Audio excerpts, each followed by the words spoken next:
Mahal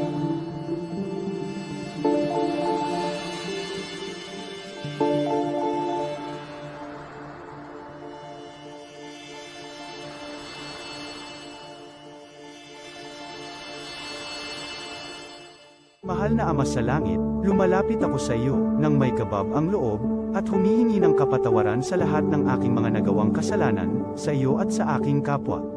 Panginoon, hindi ako perpekto, at marami akong mga pagkukulang araw-araw sa aking buhay.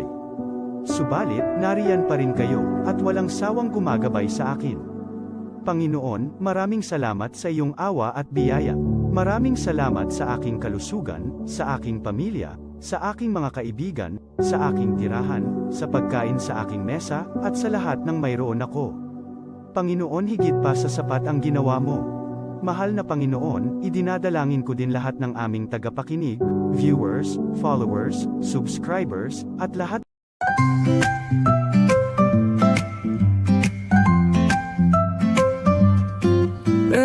May bagong kwento handog nila, pag-asa't saya kanilang dala. Sa bawat tahanan sila'y kilala, boses ng masay laging kasama. Ang araw mo ay tiyak magiging okay, kapag Bicolnet TV ang kaagapay. Serbisyo publiko'y kanilang alay, lahat ng balita'y laging tunay. Sa Bicolnet TV hatid ay serbisyo, balitang purong-puro at ora mismo. Marami nang natulungan, marami ang napagsilbihan, dito lang yan sa Bicolnet TV.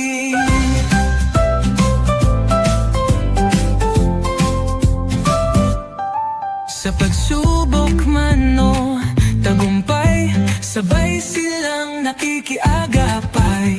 Lagi nandyan, hawak ang liyab, pangarap mo'y di nila iiwanan sa daan. Sa Bicolnet TV hatid ay serbisyo, balitang purong-puro at ora mismo. Marami nang natulungan, marami ang napagsilbihan, dito lang yan sa Bicolnet TV. Sa bawat hakbang ng buhay mo, Bicolnet TV ay kakapit sa'yo.